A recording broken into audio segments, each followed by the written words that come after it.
गुरुवर आचार्य श्री पुष्पदंत सागर जी महाराज की, विश्व धर्म की, मानव धर्म की।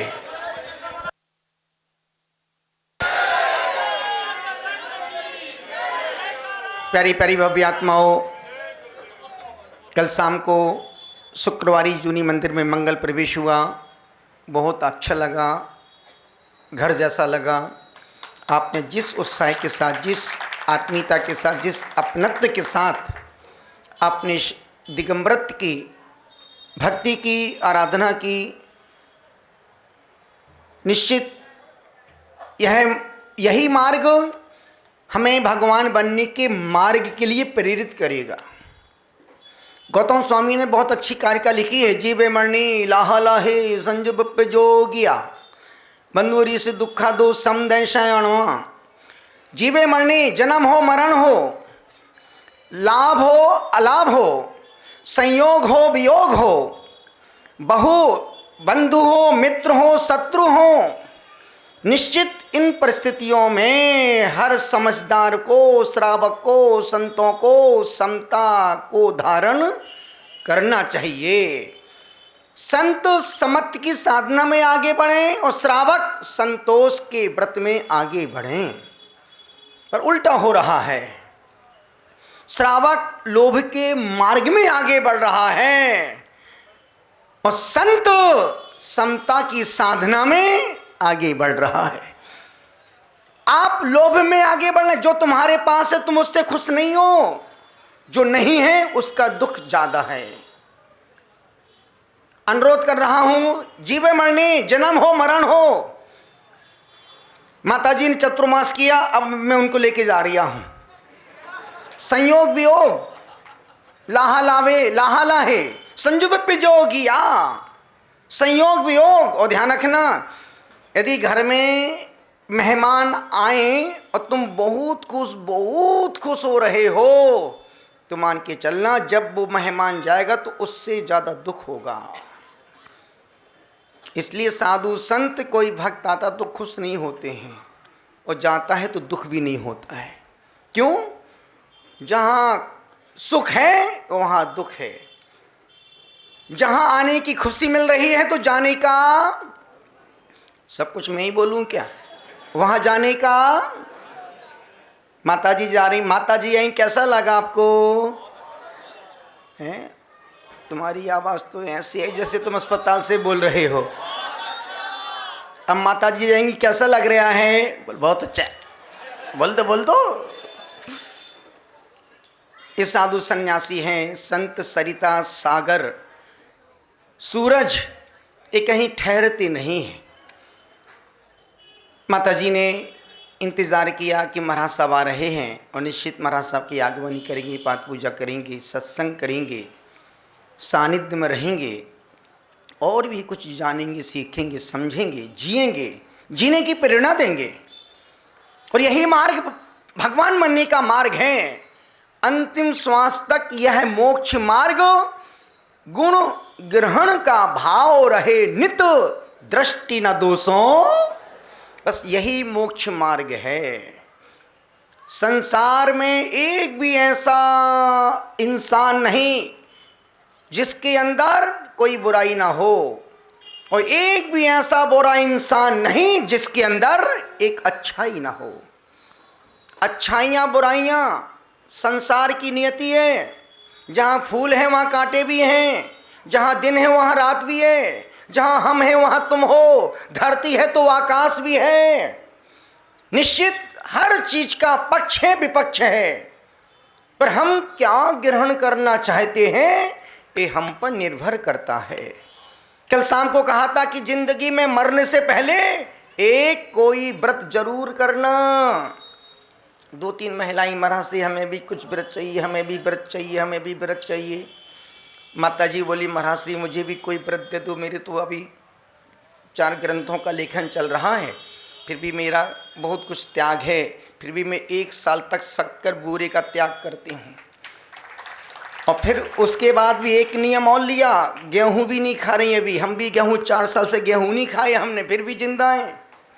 और तुम देखो अभी खा के यार मुँह पे देखो मक्खियाँ भिनक रही हैं। तुम्हारे खाने के बाद मक्खियां भनकती, हमारे नहीं खाने के बाद चमक आती है, ग्लो आता है। क्यों? भीतर की विशुद्धि, भीतर की निर्मलता, भीतर के त्याग। हम छोड़ने के बाद उस चीज को देखते नहीं है और तुम छोड़ने के बाद उसको छोड़ते नहीं हो।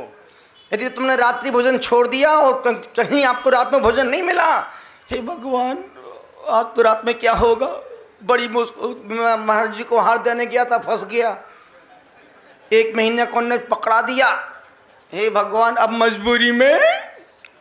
और तुम्हारे लिए तो त्याग मजबूरी का नाम किसने कहा? महात्मा गांधी। अरे सोनिया गांधी बोल, काय का महात्मा, वो तो आउट ऑफ डेट हो गए।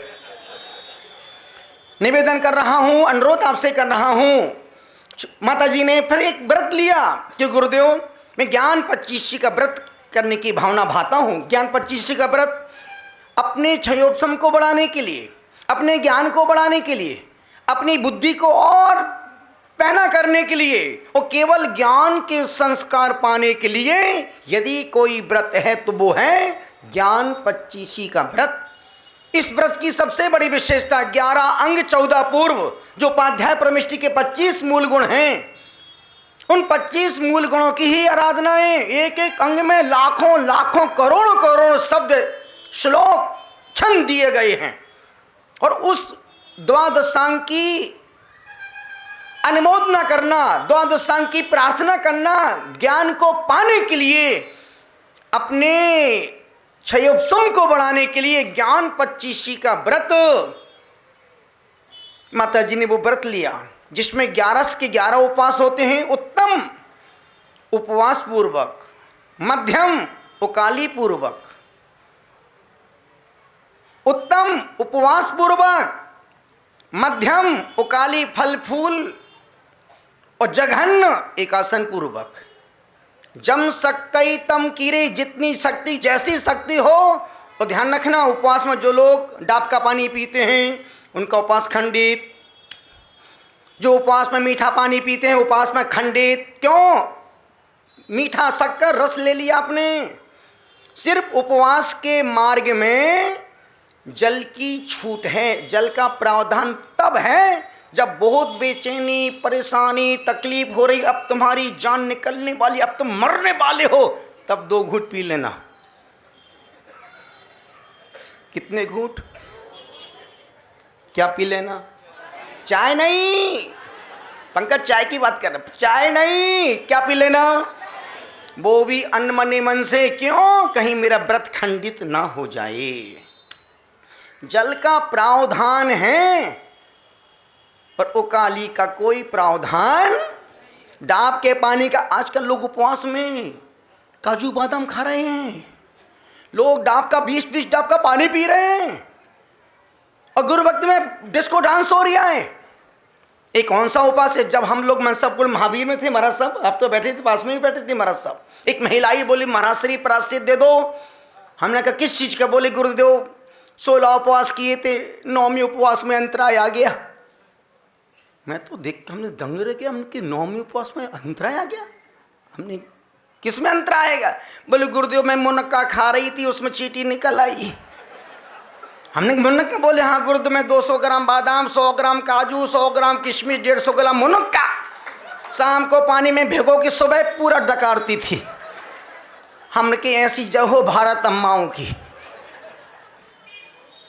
ये कोई उपवास है क्या? इससे अच्छा तो एकासन करो, उपवास का फल प्राप्त करो। पर उपवास के नाम पर स्वयं के साथ छल कपट मत करो। उपवास के नाम पर दूसरों को धोखा मत दो कि मेरे 10 उपवास किए थे।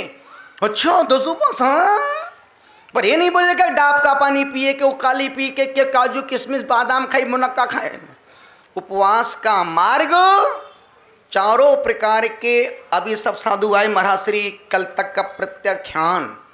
अब सोचो यदि साधु मुख में उंगली डालता, यदि कुछ फंस गया और निकालता है उसको, अब कल उसके प्रायश्चित में उपवास करना पड़ता। प्रत्याख्यान लेने के बाद यदि हमने मुख में उंगली भी डाल दी, जिब्बा पे हाथ लगा दिया, कल का उपवास। इसके प्रायश्चित लिखा है प्रायश्चित समुच्चय ग्रंथ में।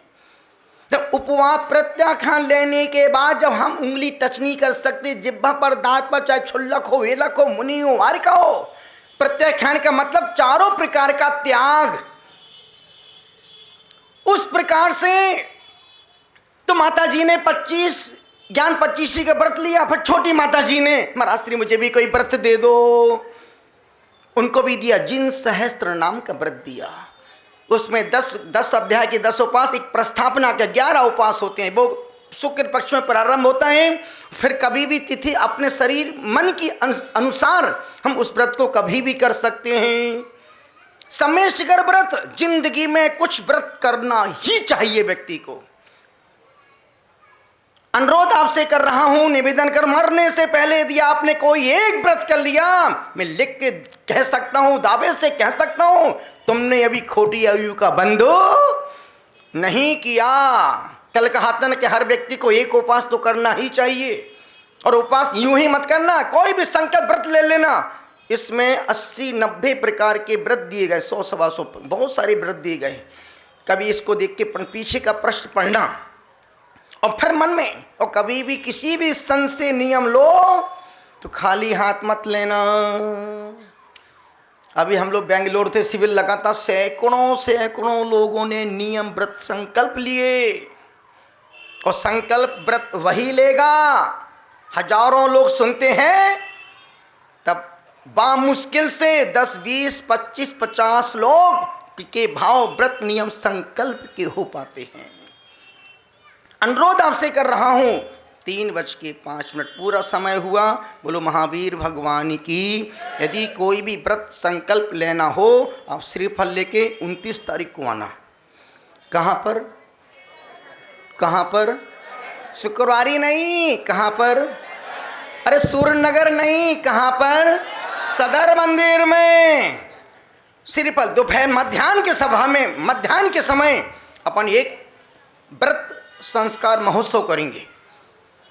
भले आप एक दिन रात में मन नहीं खाना, उसका भी संकल्प। महाराज श्री गुरुदेव में 9 बार भोजन करने से पहले 9 बार नमोकार मत पढ़ के भोजन करूंगा, वो भी संकल्प है। रात्रि में सोने के पहले एक माला फेरूंगा, वो भी संकल्प। त्याग के संकल्प के हजारों मार्ग हैं और पाप कमाने के लाखों मार्ग। पुण्य के 1000 मार्ग, पाप के लाखों मार्ग। कौन सा मार्ग पर जाना है? पुण्य के पाप के? पुण्य के। बोलने में क्या लगता है, पर घर से मंदिर आने में पसीना छूटता है।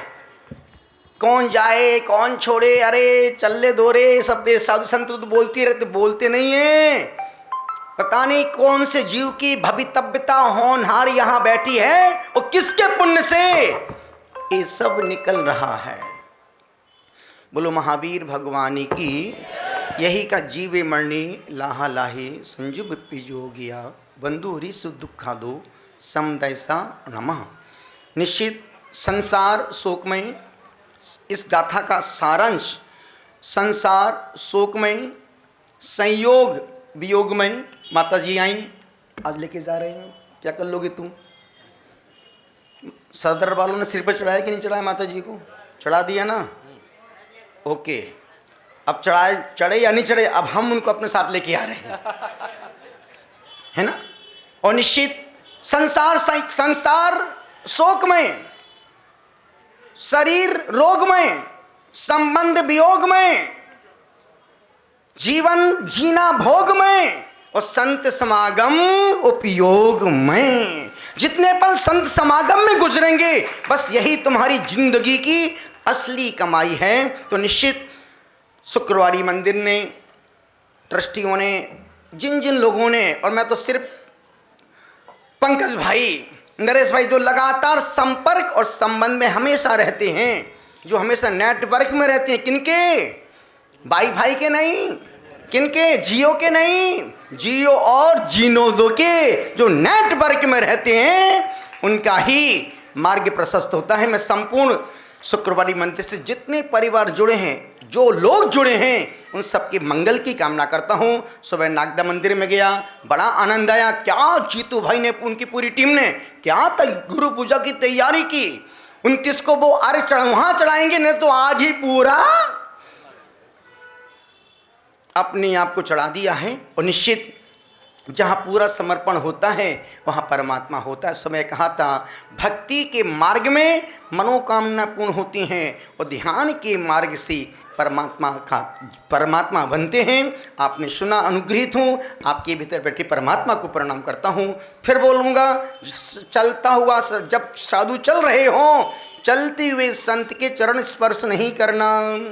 संग चलता है, बीच में माता जी, बीच में कोई श्रावक रंग बिरंगे लोग बिल्कुल नहीं घुसते, है ना।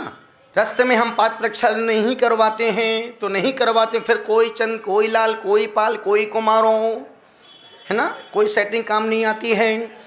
यहाँ से अभी ठीक दर्शन कर सीधे निकलेंगे, आनंदम में 10-20 मिनट मुकाम करेंगे, उसके बाद फिर सदर के लिए आगे बढ़ेंगे। बोलो महावीर भगवान की जय। जिन वाणी के ज्ञान से सुजे लोकालोक, सो वाणी मस्तक नमु सदा दे तू ढोक। हे जिन वाणी भारती तो जपो दिन दिन, जो तेरा शरणा गए सो पावे सुख चैन। ओम नमः। सबसे क्षमा, सबको क्षमा। ओम नमः।